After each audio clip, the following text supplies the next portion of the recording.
ihanda ang ating mga bulaklak. Itali ito para hindi kumalaw. Kumuha ng isang wrapping paper. Ay, hindi pala ito paper. Pang-wrap. Plastic to. Na pang-wrap. Hatiin pa lengthwise. Palipahaba ito.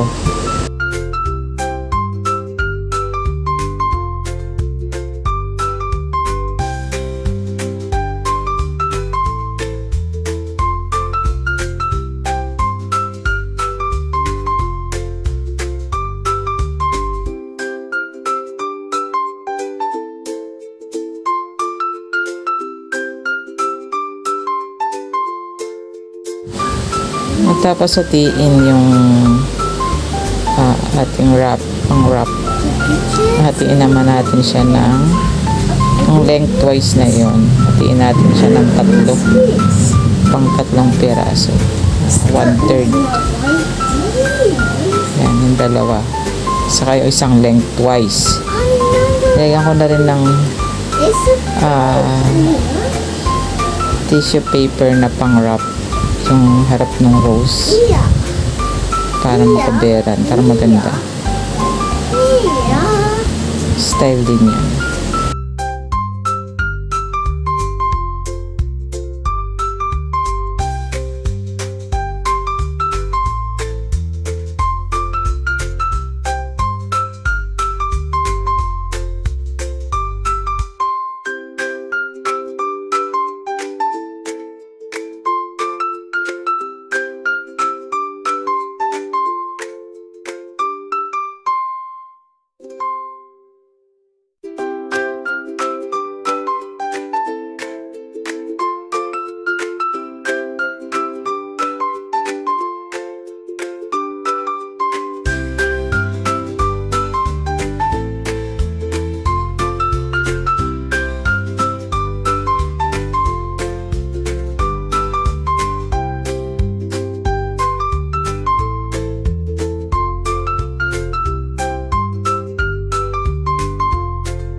Ginagawa ko to, napanood ko lang din sa YouTube to, pero hindi ganito.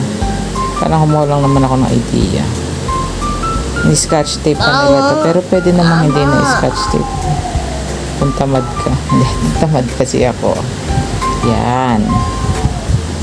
Hindi, mas okay naman, itatali mo naman kasi siya, kaya pwede na silang hindi i-scotch tape. Tapos patong mo yung bulaklak. Dapat kasi nasa likod siya ng bulaklak. Yan, ayusin mo lang siya. Hindi naman yung pagharap naman, hindi naman kailangan perfect eh.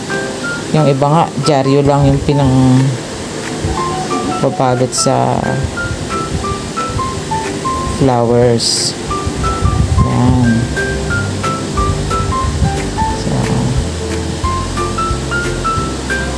So napansin ko sa napapanood ko sa YouTube, pag nilagyan yung kabila ng left side, talaga din yung right side. So ganun, tas pababa siya. So ganun lang yung naisip ko. Ang hirap kasi pag susundan mo, nakakapagod. Mas napapagod ako kapag sinusundan mo yung bawat steps, tas hindi mo rin matandaan. Ay, mali. Babalikan mo. At least, yun na lang naisip ko yung style. Pwedeng patusok, pwede naman ito yung dito, pantay yung taas. Kung mapapansin nyo, merong mga pagbabalot ng wrap na patusok, may, ibig sabihin may corner yung taas. Kaya itong ginawa ko is pantay. Pinantay ko. So, yun. So, ginawa ko lang is yan. Medyo binaba ko ng konti. Kasi parang gano'n yung napapansin ko eh. Sa mga tutorial. Parang pababa. Pag nilagyan mo yung right, talagyan mo rin yung left. Tapos nasa sa'yo na kung may pang design yung wrap ng kagaya ito, may design na gold sa taas. Yan. Gusto natin makita yung gold na yun. Ayan, ganyan ang ginagawa ko. Hindi man ako nag-aral mag-wrap. Nanonood lang ako. Ngayon lang ako. Baga, nung unang testing ko ang hirap. Pero nung iniisip ko lang yung ganito lang siguro yan. Yan. Merong isang tiklop lang. Meron naman silang dalawang tiklop. Ganun.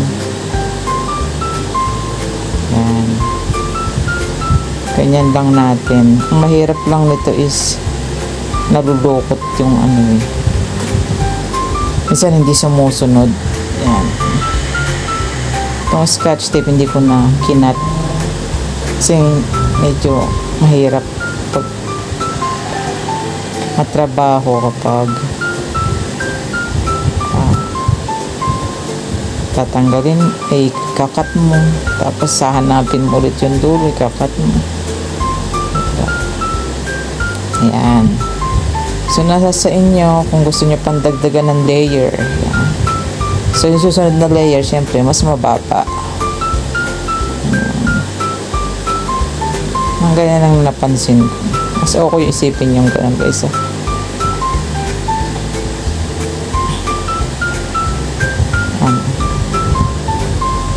Pero malaki rin tulong yung mga sa YouTube kasi magkakaroon ka ng ideas. So, yan. Pwede hindi nyo nadagdagan, pwede dagdagan nyo kung anong gusto nyo. Yung iba ganito lang ang kita ko. Mga dalawang layer lang, tatlo. Yan. Mayroong ganito, parang paes. Meron namang ganyan lang, two-fold lang.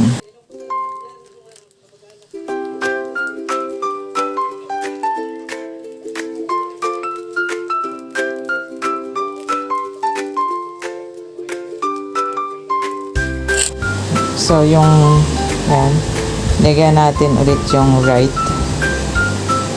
side. So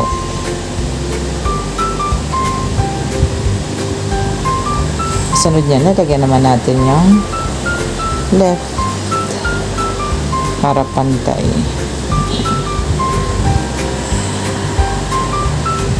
Yung iba hanggang dito lang, okay na. Nasa sa inyo kung gusto niyo ng marami. Yan, tapos yung kabila naman ganun din. Sa umpisa mahirap pero pag magagamay mo rin.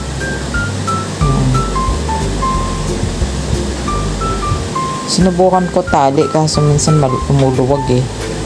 Mas maganda talaga scotch tape. Hindi siya gumagalaw. Yan, naubos pa yung scotch tape.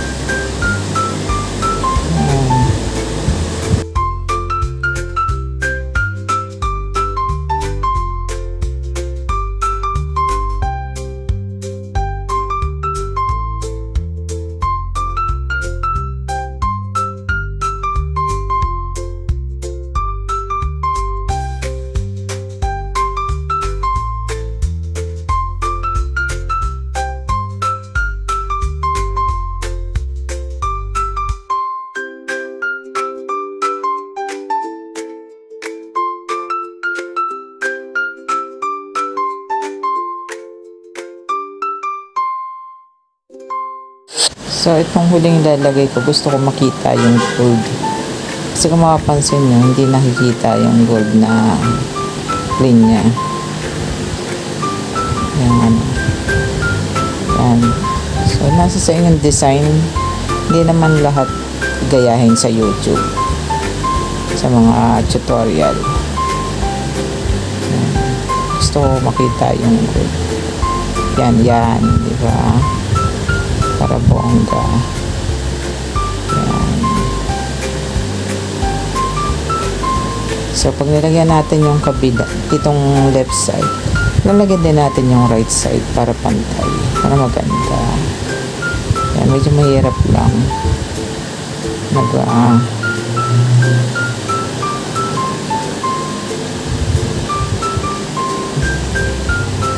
Ano pa yung papel?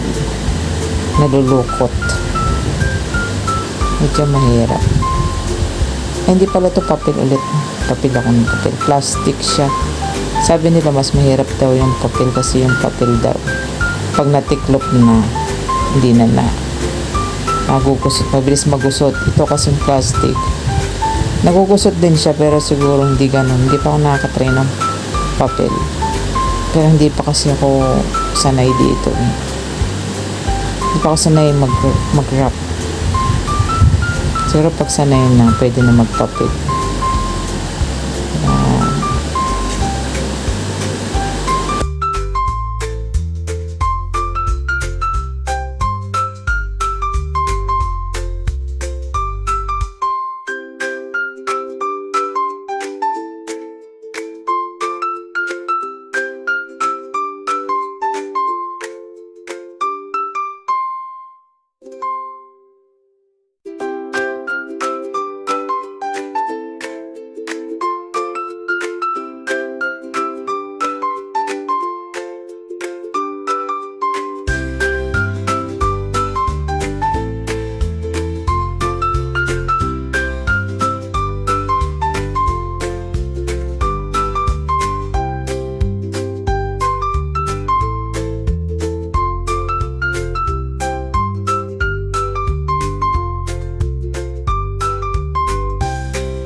Ngayon, ito naman para maganda.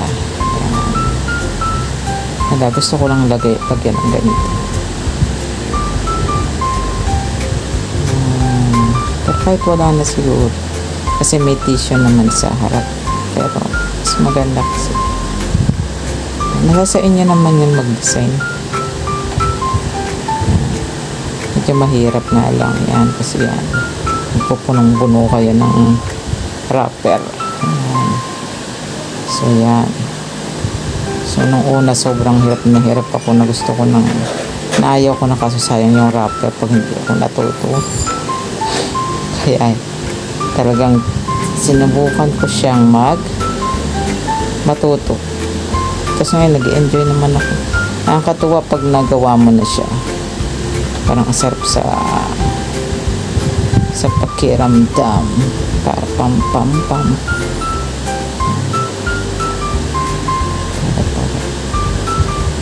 Yan, di ba? Ang ganda niya. Nakakatuwa siya. Dati nakikita mo lang na, ay, ang ganda naman. Tapos makakagawa ka na. Manood ka lang ng manood ng mga tutorial.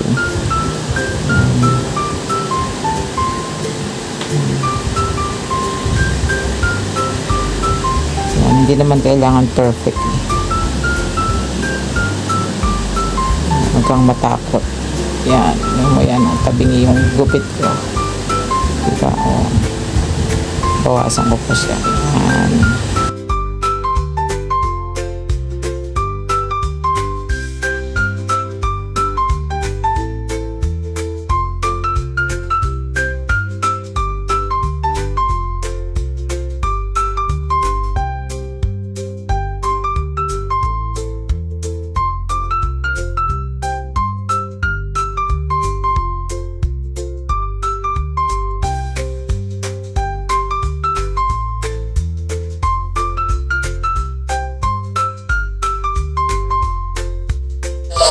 Tapos nasa sa inyo na kung anong kulay ng ribbon.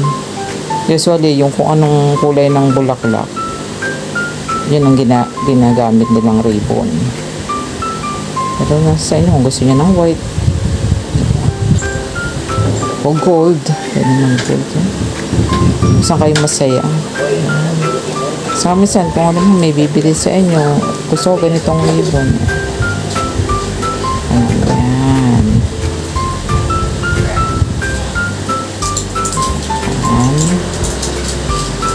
Dito.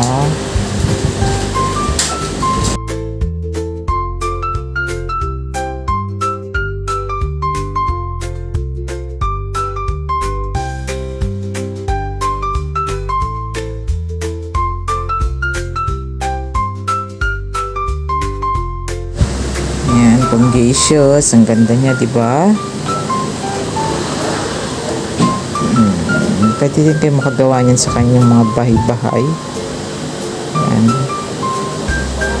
So, siyempre nagte-thank you tayo sa mga content creator din.